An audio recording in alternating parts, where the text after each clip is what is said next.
Balik lagi bareng gua Aditya. Apa kabar kalian semua? Semoga kalian semua tetap sehat dan tetap dalam lindungan Tuhan Yang Maha Esa. Kini gue kembali hadir untuk melanjutkan cerita yang berjudul Tenung Pring Sedapur, dimana part sebelumnya sudah diupload. Dan buat kalian yang belum mendengarkan part sebelumnya, kalian bisa klik link di atas, ataupun nanti aku taruh linknya di kolom deskripsi.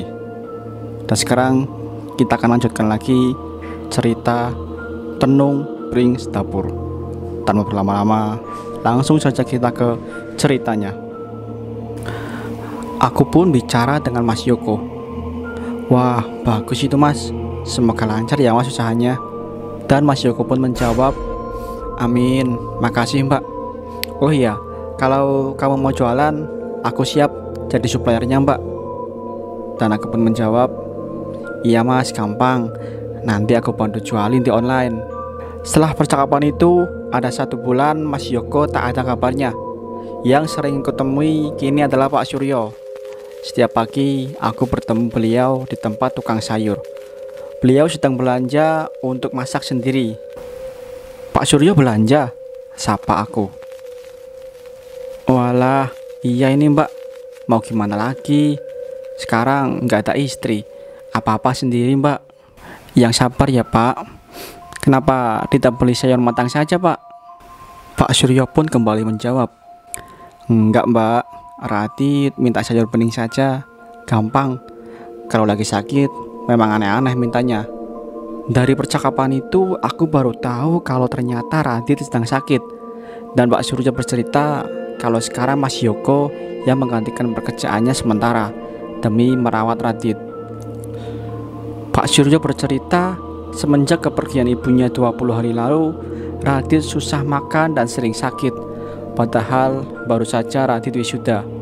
Namun justru semangat hidupnya seperti lenyap bersama perginya sang ibu. Genap 1 bulan sudah Buming meninggal. Saat aku duduk-duduk di teras rumah, tiba-tiba aku lihat mobil sedan hijau yang bodinya sudah tak sedap dipandang melaju dari gang arah rumah Pak Suryo. Dari kaca kemudi terlihat jelas bahwa itu Mas Yoko. Di sebelahnya ada Pak Suryo dan di jok belakang ada Radit yang terkulai lemas. Hatiku sudah was-was, kenapa lagi ini? Kenapa mobil mewah Mas Yoko? Lalu ku berlari ke belakang mencari bapak guna menanyakan hal itu. Pak, mobil Pak Suryo ganti sedan tadi, hijau, jelek, reot semua. Emang iya? Apa kamu tidak tahu? Ya, baru ini aku tahu pak. Lah mobil silvernya kemana? Perlu digarisbawahi bahwa di sini Pak Suryo punya mobil sendiri berwarna silver dan Mas Yoko punya mobil mewah berwarna putih. Kemudian bapak menjawab, sudah dijual buat berobat Radit. Radit itu habis sakit, operasi usus buntu. Aku terkejut. Lalu aku berpikir untuk mencari informasi yang lebih akurat ke bekas kakak iparku, yaitu sahabat karib Mas Yoko. Panggil saja Mas Gembos. Mas, Radit sakit toh? Mas Gembos pun menjawab, iya non, sejak ibunya meninggal dia susah makan. Mau makan pun cuma mie instan. Ya Allah, kasihan ya mas. Tadi aku lihat Pak Suryo sama Mas Yoko naik mobil, ada Radit di jok belakang. Mereka mau kemana mas? Mau ke rumah sakit baptis. Katanya bekas operasi pertama infeksi non. Sebab Radit susah diatur makanya. Disuruh puasa soal makanan pantangan tapi nggak bisa. Astagfirullah, kok sampai kayak gitu ya mas? Apa nggak ada yang merhatiin makanannya mas? Istri Mas Yoko kan perawat. Apa dia nggak bantu mengurus Radit? Walah non, kamu belum denger ya? Aku kasih tahu ya.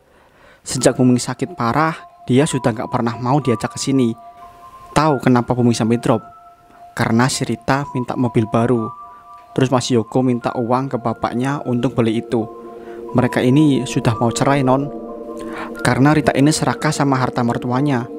Gak peduli asal Mas Yoko dapat uang, sampai rela jualan duren dan susu itu ya gara-gara si Rita. Mobil pribadi Pak Suryo habis. Padahal mereka orang baik, suka ngasih kerjaan kami para pengangguran. Sekarang malah habis-habisan gak punya apa-apa. Aku terkejut mendengar kabar itu. Ternyata selama ini tak seindah apa yang kulihat. Benar kata para tetangga bahwa Mbak Rita bukan orang yang baik. Keesokan harinya, sedan hijau itu berbelok ke gang rumah kami. Dari dalam turunlah Mas Yoko. "Mbak En, Bapak ada?" Aku pun menjawab, "Oh, ada Mas. Sampean dari mana Mas? Sini duduk dulu." Setelah duduk, Mas Yoko bercerita, "Dari kota A Mbak, cari kontrakan buat Radit." "Loh, bukannya Radit sakit? Kok malah ngontrak Mas?" "Iya Mbak, biar deket RS. Jadi kalau mau kontrol atau berobat nggak perlu bolak-balik. Kan lumayan jauh Mbak, kota B sama kota A 1,5 jam Mbak. Kasihan Radit kalau kelamaan di jalan." "Oh iya Mas, betul juga. Lah Pak Suryo di mana Mas?" "Sementara jagain Radit Mbak." Setelah percakapan itu, Mas Yoko menyatakan tujuannya bahwa dia datang untuk servis mobil. Lalu Bapak mulai mengotak-atik mobil Mas Yoko. Setelah selesai, Mas Yoko berpamitan pulang untuk mengambil baju-baju Radit dan Pak Suryo. "Mbak, aku pulang dulu ya." "Iya Mas, saya doakan semoga Radit cepat pulih ya Mas." "Amin." Setelah itu, berhari-hari kulihat sedan hijau itu pulang pergi melintasi gang rumah kami yang saling bertemu di perempatan kecil depan rumahku. Hingga genap 3 bulan lamanya, hingga suatu hari genap 100 hari kepergian booming. Di musola depan rumahku, tiba-tiba para pemuda berkumpul. Aku yang masih baru bangun tidur terkejut saat melihat dari jendela. Semua orang bergotong royong mengeluarkan kursi plastik dan menaikkannya ke mobil pick up. Pertanda ada yang sedang berduka. Lalu aku keluar menghampiri. Mas, siapa yang meninggal?" Mas Gembos yang juga ada di sana menyaut, "Radit non." Aku pun berkata, "Innalillahi wa inna ilaihi raji'un, ya Allah." Aku heran dan sedih. Kenapa bertubi-tubi keluarga Pak Suryo mendapatkan ujian berat? Masih 100 hari booming meninggal, kini Radit. Namun masih sama aku berpikir positif. Mungkin memang sudah takdir. Radit tidak mampu melawan sakitnya. Aku tertutup lemas, lalu Mas Gembos mendekati. Dia bicara hal yang sama, rasa herannya kepadaku. "Kasihan ya non, sebelum meninggal Radit bilang katanya mau ikut ibu saja. Mungkin dia pesimis merasa tidak bisa sembuh." "Iya Mas, kasihan, padahal dia anak baik." Harapan besar Pak Suryo setelah Mas Yoko. Semenjak meninggalnya Radit, banyak tersiar kabar tak sedap. Warga merasa resah dan khawatir akan keselamatan keluarga Suryo. Mereka menduga ada yang tidak beres menimpa keluarga ini. Keluarga yang dulu sangat bahagia dan mampu membahagiakan orang lain. Hingga suatu hari Pak Suryo datang ke rumah dengan badan yang mengurus. "Mbak, bapaknya ada?" Aku pun menjawab, "Ada Pak, di pondokan belakang." Lalu Pak Suryo menuju padepokan bapakku. Hampir sekitar 2 jam lamanya beliau berbincang-bincang dengan bapakku. Hingga akhirnya keluar dari pondokan sembari merangkul bahu Pak Suryo. Bapakku pun berkata, "Yang sabar ya Pak, insya Allah saya bantu. Kita cari sama-sama jalan keluarnya." "Nggih Mas, matur suwun sangat nggih." Kemudian Pak Suryo berlalu. Dan aku bertanya kepada Bapak tentang apa yang mereka bicarakan. "Pak, ada apa dengan Pak Suryo?" "Kasihan Duk, keluarganya sedang diincar." "Maksud Bapak?" "Waktu Radit masih di rumah sakit kota A, Pak Suryo bertemu dengan orang tak dikenal, menanyakan kenapa Radit sebenarnya. Tapi ternyata orang itu memberitahu Pak Suryo bahwa ada yang tak beres dengan keluarganya. Mendengar awal mula cerita Pak Suryo, orang itu mengambil kesimpulan bahwa Pak Suryo sedang diteluh. Nama teluhnya yaitu tenun pring sedapur. Bapak sendiri belum berani berspekulasi. Ini Bapak masih akan tirakatan dulu. Astagfirullah, tega bener ya Pak orang yang melakukan itu. Oh iya Pak, tenun pring sedapur itu yang bagaimana ya Pak? Bapak pun menjawab, "Kamu tahu pring sedapur atau bambu sedapur? Bambu yang tumbuhnya bergerombol jadi satu.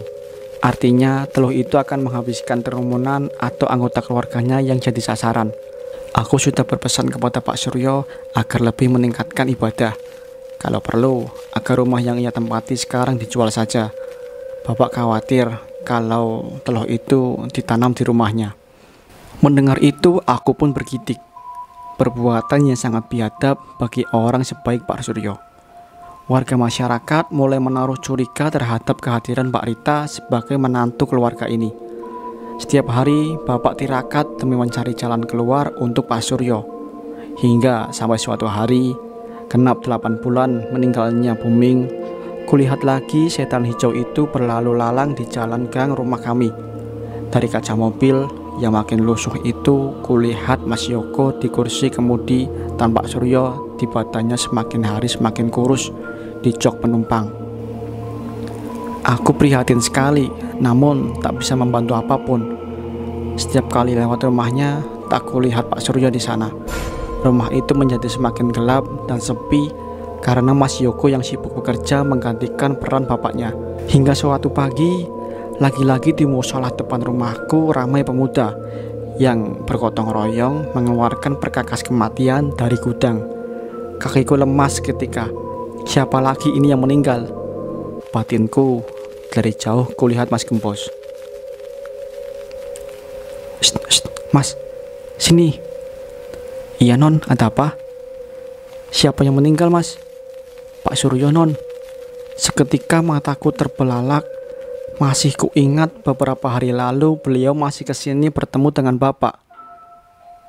"Beneran Mas?" Mas Gembos pun menjawab, "Iya.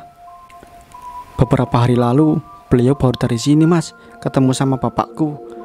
Beliau sehat." "Memang gak sakit non. Tadi pagi ditemukan sudah tergeletak di lantai depan kamar mandi. Sudah meninggal. Gak ada yang tahu. Tahu-tahu waktu Mas Yoko udah bangun tidur." Astagfirullah, kasihan ya Mas. Setelah itu kami semua melayat. Kulihat raut wajah penuh sesal terlihat di wajah bapakku. Mungkin karena belum sempat menemukan jalan keluar untuk Pak Suryo. Karena tak mau kecolongan lagi, secara khusus Bapak memberikan wejangan untuk Mas Yoko agar dia tak lagi menempati rumahnya lagi. Kalau perlu dijual saja. Karena menurut Bapak, untuk melepas pengaruh santetnya, rumah itu tidak boleh diganti oleh anggota keluarga Suryoko karena teluhnya mengikat tak hanya kepada penghuni, tapi juga rumahnya. Semenjak itu, Mas Yoko tidak pernah lagi tinggal di rumahnya sendiri. Rumah itu hanya digunakan untuk berkumpul dengan teman-temannya. Setelah itu, dia pergi tanpa menginap. Untuk siapa pengirim teluh itu? Entahlah, Bapak tidak mau ikut campur. Yang jelas kecurigaan warga tertumpu pada menantu rumah itu. Kini Mas Yoko sudah resmi bercerai dengan Mbak Rita. Meski di luar sana semua orang menyalahkan Mbak Rita, mereka semua mungkin lupa bahwa dulu ada seorang yang ingin membeli tanah Pak Suryo dengan membayar harga yang lebih tinggi dari seharusnya. Namun sudahlah, saya tidak mau ikut campur. Biarlah Yang Maha Adil yang memberikan keputusan terbaiknya kelak. Meskipun di dunia bisa bersembunyi, di akhirat nanti kita tak akan mampu berlari. Dari kisah Mas Yoko dapat kita ambil banyak pelajaran. Sekalipun kita orang baik, tak berarti tak ada yang membenci. Tetaplah berbuat baik, maka kebaikan akan datang kepadamu. Meskipun kita sudah melakukan 1000 kebaikan, itu tidak akan terlihat di mata seorang pembenci. Selesai sudah cerita Tenung Pring Sedapur kali ini. Buat kalian yang suka dengan cerita ini, kalian bisa klik tombol like di bawah. Jangan lupa juga untuk klik tombol subscribe dan aktifkan juga loncengnya agar kalian tidak ketinggalan ketika channel ini upload video baru. Dan mungkin dari kalian ingin aku menceritakan tentang cerita horor apa, kalian bisa tulis di kolom komentar. Dimanapun kita berada, sudah sepatutnya kita saling menghormati dan tidak mengganggu satu sama lain. Jaga perkataan, jaga perbuatan. Sampai jumpa di video berikutnya.